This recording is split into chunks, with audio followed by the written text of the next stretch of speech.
resistance that, like, you know, we strong like that. So I wanted to hold that reflection there.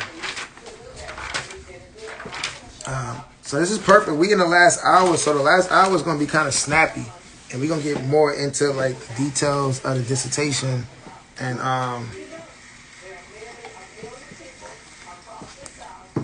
if folks want to kind of like hear some of that story and some of the context, you can like listen to like the first hour.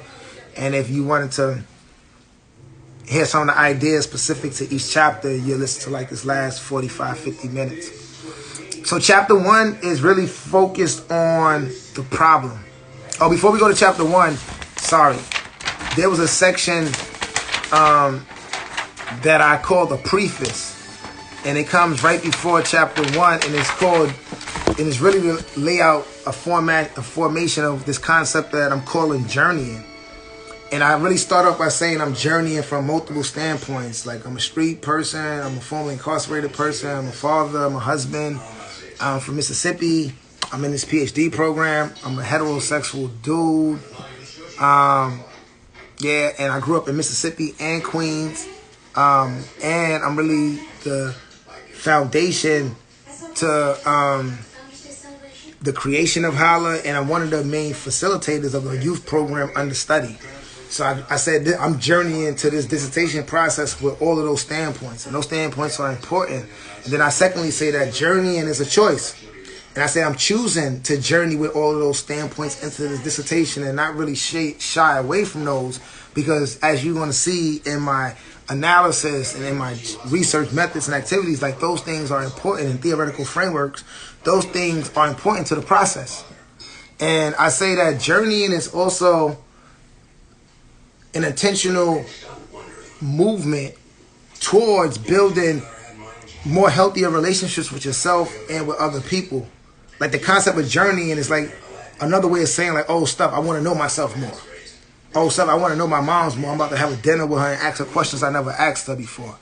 Like, journeying is kind of like this concept of saying, like, oh, I'm about to get in a bag where I want to know me more. And I want to know me more in a healthier way. And it's not saying that you don't know yourself more or that you're not healthy, but it's saying I'm going to intentionally do that and get better and know it more. And it's also an intentional process done with yourself and your family and your community. So that could be blood family, that could be spiritual family, that could be communal family. Like, journeying is like not just something you're doing with yourself. You got to be doing that with yourself in relationship with the people you love or the people you call family, whether that's blood, spiritual, or community. The other big thing that was really important in journeying is that, like, that's kind of like how I'm saying black and brown indigenous people create the definition of change and understanding ourselves. It's like through journeying and overlapping that journeying with multiple versions of yourself, like not just being a black man, but how you journey with black women, how you journey with black queer people, how you journey with young people, how you journey with the people in your church, how you journey with your ancestors. So journeying, and like not just know them and know where they're from, but how you know them and they know you.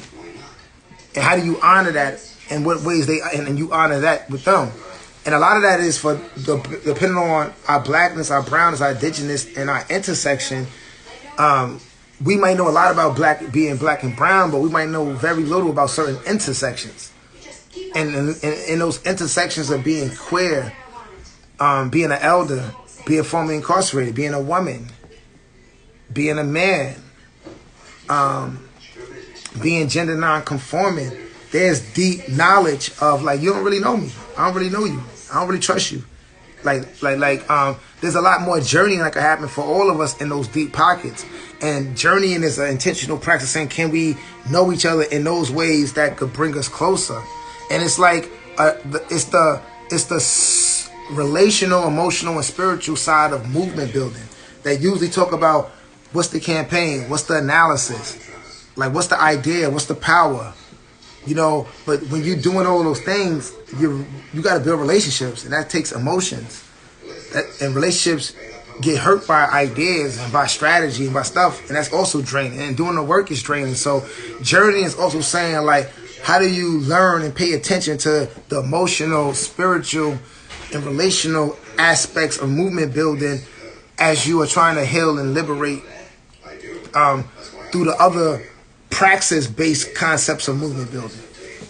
So journeying was like a pretext because this dissertation in itself is talking about multiple identities that I journey with.